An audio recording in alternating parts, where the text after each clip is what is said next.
The apron or ramp is the area of an airport where aircraft are parked, unloaded or loaded, refilled or boarded.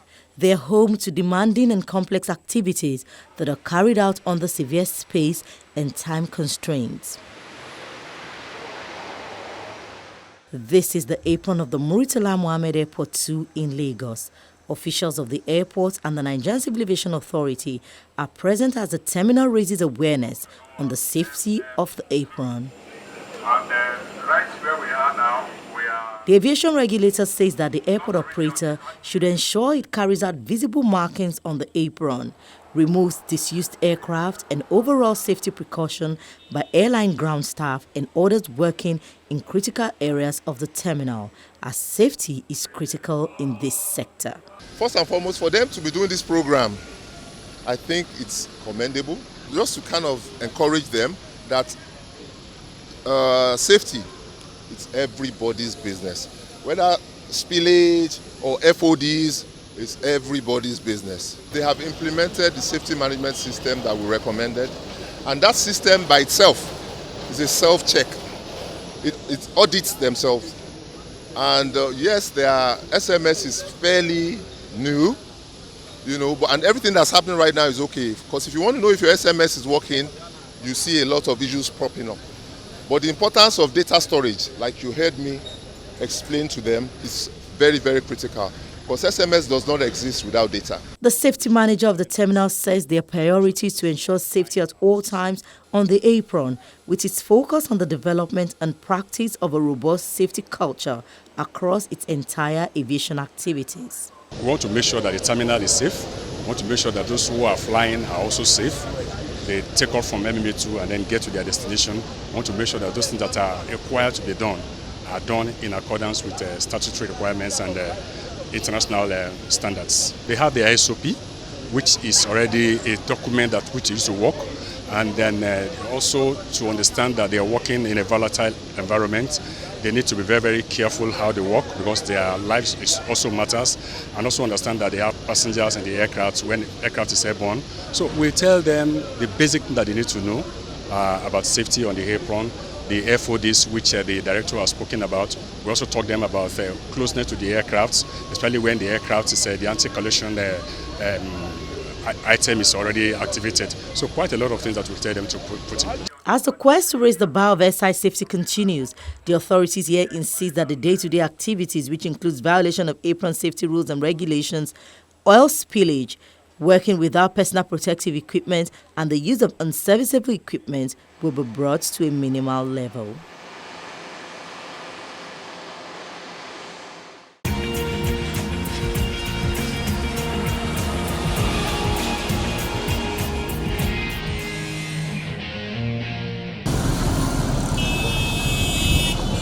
Bida is about 100 kilometers from Minna, the Niger state capital.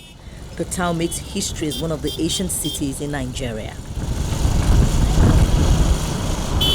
Bida town is also lucky to host an airstrip, built as far back as 1847, but now serves as a substation to the Minna airport and currently managed by the Nigerian Airspace Management Agency. There are two categories of airstrips. We have those that are government-owned, and then we also have privately owned airstrips. The Nigerian Airspace Management Agency has the responsibility of providing air navigation services at all aerodromes. However, there are airstrips that are strategically provided by the Federal Ministry of Aviation and that are provided for strategic reasons, could be for security, could be for emergency. They may not necessarily be manned, but we may have facilities there where an aircraft that might need to operate there, if it becomes necessary, can operate there without any problem. So there are airstrips where we have navigational facilities there.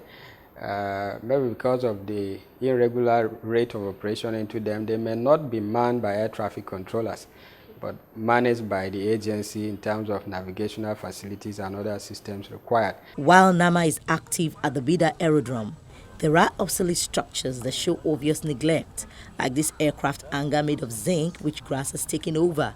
There's also an old fuel station where nothing happens.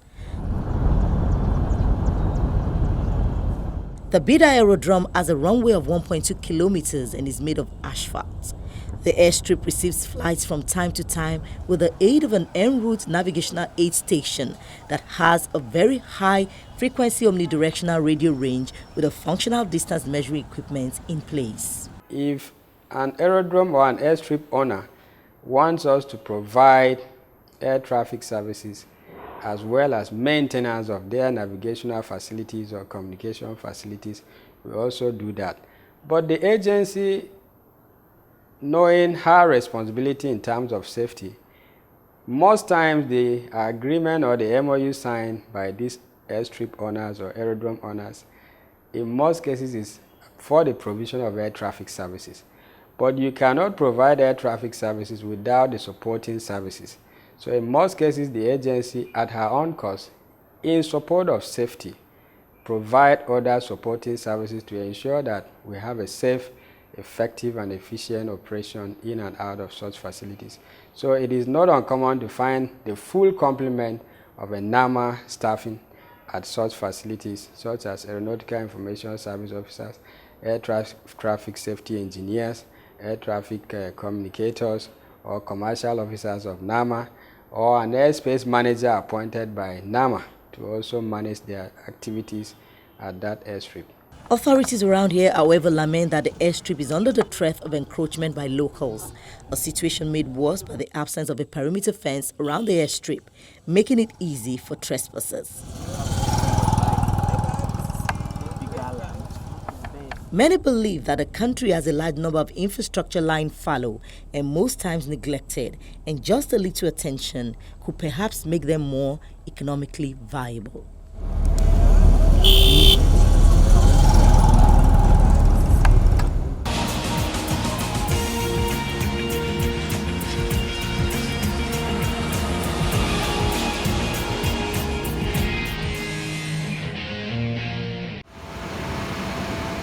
A Scandinavian airline system plane being refueled on the air side.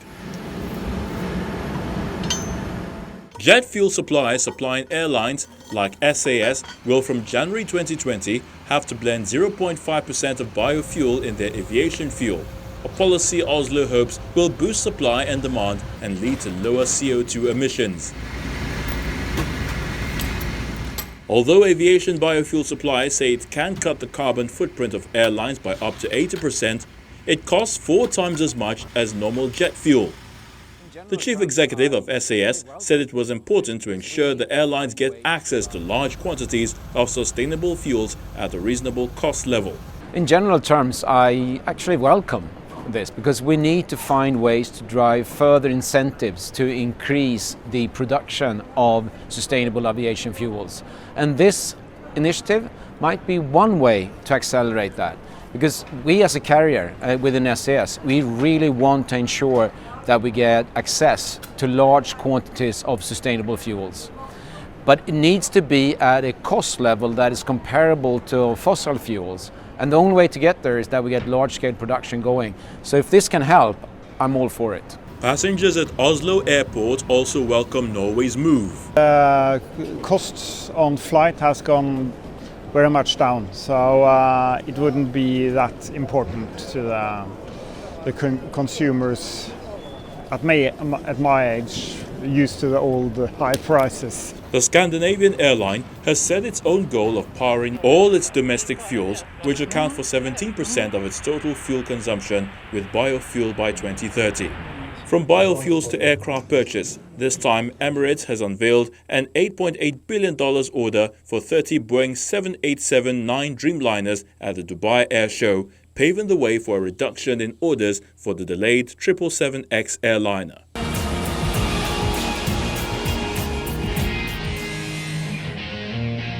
On this edition, this is where our flight stops. Thank you so much for being a part of it. See you next week. I'm Bukola Joe Oketumbi.